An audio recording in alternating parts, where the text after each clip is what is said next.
இங்கே வந்திருக்கிற தாய்க்கிழவி டீம் எல்லாருக்கும், டிஸ்ட்ரிபியூட்டர்ஸ், எக்ஸிபிட்டர்ஸ், ஆர்டிஸ்டோட ஃபேமிலி எல்லாருக்கும் வணக்கம், நன்றி. தாய்க்கிழவி ஸ்கிரிப்ட் கேட்ட நாள்லேருந்து இது ரொம்ப ரொம்ப எக்ஸைட் பண்ண ஒரு படம்.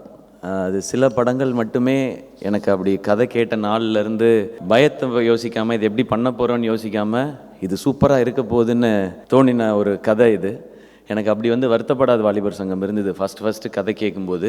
வருத்தப்படாத வாலிபர் சங்கம் கதை கேட்டோன்னு எனக்கு என்ன எக்ஸைட்மெண்ட் இருந்ததோ, இதை சீக்கிரம் படமாக்கணும், சீக்கிரம் பார்க்கணும், இது ஜனங்க ரசிக்கணும், சிரிக்கணும்னு நினச்சது தாய்க்கிழவி. அதுக்கப்புறம் எனக்கு அப்படி ஒரு கதை இருந்தது. அது நான் நினச்ச மாதிரி நடந்தது, ரொம்ப ரொம்ப மகிழ்ச்சி. பட் அதுக்கு காரணமான ஆர்டிஸ்ட், ஆக்டர்ஸ், டெக்னீஷியன்ஸ் எல்லாருக்கும் ரொம்ப ரொம்ப நன்றி. அவங்க எல்லாரும் நான் என்ன நினச்சனோ அதையே நினச்சி ஆசைப்பட்டு எதை பற்றி யோசிக்காமல் பண்ணி கொடுத்துருக்காங்க. ரைட் ஃப்ரம் ராதிகா மேம், அவங்களுக்கு அவ்வளோ அந்த நீ ப்ராப்ளம் அதெல்லாம் இருந்தது, அதை பற்றிலாம் கவலைப்படாமல் அதை இல்லை இது நல்லாயிருக்கும் அப்படின்னு பண்ணாங்க. அப்படி தான் இந்த படத்தில் நடித்த ஒவ்வொருத்தருமே பண்ணாங்க. இந்த படம் 100 days, இவ்வளோ கலெக்ஷன், அதுக்கப்புறம் ஓடிடியில் நிறைய ஹவர்ஸ் பார்த்துருக்குறாங்க. அது மாதிரி டிவியில் ஒரு பெரிய ரேட்டிங் வந்திருக்கு அப்படின்றது யுனானிமஸாக ஒரு ஜெனுவினான அட்டம்ப்ட்டுக்கு எல்லாரும் கொடுத்துருக்குற ஒரு ரிவார்டாக நான் பார்க்குறேன். அதுக்கு எல்லாருக்கும் மீண்டும் ஒரு முறை ரொம்ப ரொம்ப பெரிய நன்றி. இந்த கதையை ஃபஸ்ட்டு இதை கேட்டோன்னே நம்ம சேர்ந்து பண்ணலான்னு சொன்னது நான் சுதன்கிட்ட போய் இது இப்படி ஒரு கதை இருக்குது நீங்கள் கேளுங்கன்னொன்னே சுதன் சொன்னார் பண்ணலான்னு சொல்லிட்டு. ஸோ தேங்க்யூ சுதன், ரொம்ப சந்தோஷம் உங்களோட இதில் ஒர்க் பண்ணது. அண்ட் எல்லாருக்கும் தேங்க்ஸ். அண்ட் நான் சொல்லணும்னு நினச்சேன், ஆனால் சிவா முந்திக்கிட்டாரு. நான் இந்த மேடையில் அவரை தம்பின்னு சொல்லணும்னு நினச்சேன், ஆனால் அவருக்கு எப்படி தோணுச்சுன்னு தெரில, அவர் என்ன அண்ணன்னு சொல்லிட்டு போயிட்டார். மேபி நாங்கள் இப்போ ஒரு 20 நாள் ஷூட் பண்ணதில் அந்த பாண்டிங் வந்துருச்சுன்னு நினைக்கிறேன்.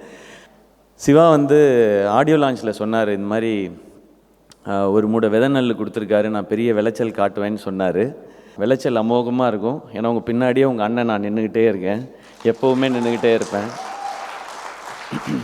இங்கே நான் ஸ்பாட்டில் பார்க்குறேன், ஏன் தாய்க்கிழவி இவ்வளவு சிறப்பாக வந்தது, ஏன் இவ்வளோ பெரிய ஹிட் ஆச்சுங்கிறத நான் ஸ்பாட்டில் இப்போ பார்க்குறேன். இந்த 20 நாளும் நானும் சிவாவும் ஸ்பாட்டில் அதிகம் பேசிக்கிட்டதே கிடையாது. ஆனால் அந்த மொத்த டீமையும் கண்ட்ரோலில் வச்சுருக்காரு. யார் என்ன வேலை செய்யணுங்கிறதுல ரொம்ப கிளியராக இருக்கார். நான் கண்ணை மூடிட்டு போய் அந்த ரேஸில் கண்ணெல்லாம் மூடி விட்டு அந்த குதிரை ஓடிக்கிட்டே இருக்கும்ல, அப்படி தான் இருக்கேன் சிவா. நான் கப்பு அடிச்சிடுவோம், பந்தயம் அடிச்சிடுவோம். ஸோ ரொம்ப ரொம்ப நன்றி உங்கள் எல்லாருக்குமே. இந்த படத்தை எந்தெந்த திரையரங்குலெல்லாம் நீங்கள் ரிலீஸ் பண்ணிங்களோ அந்த தியேட்டர் ஓனர்ஸ் எல்லாருக்கும் ரொம்ப ரொம்ப பெரிய நன்றி.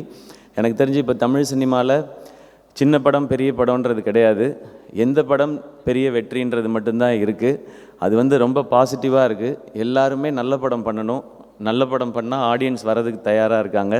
ஸோ இது ரொம்ப ரொம்ப பாசிட்டிவான ஒரு விஷயமாக பார்க்குறேன். இந்த வருஷம் வந்த படங்களில் தாய்க்கிழவி ஒரு சூப்பர் ஹிட் படம், நல்லா போச்சுன்னு எல்லாரும் சொல்கிறது கேட்கும்போது ரொம்ப சந்தோஷமாக இருக்குது. இந்த விருது, இது ஷீல்டு, இது எப்படி வேணாலும் சொல்லலாம். பட் இது எல்லாருக்கும் ஒரு மெமரியாக இருக்கணுன்றதுக்காக தான். சக்ஸஸை எல்லோரும் என்ஜாய் பண்ணிட்டோம்.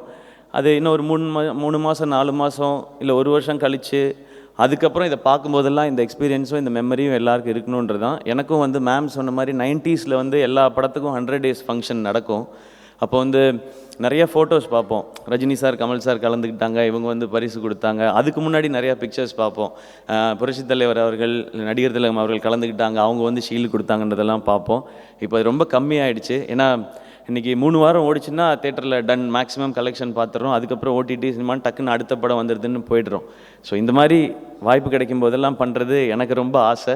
இது சிறப்பாக நடக்கிறது எனக்கு சந்தோஷம்.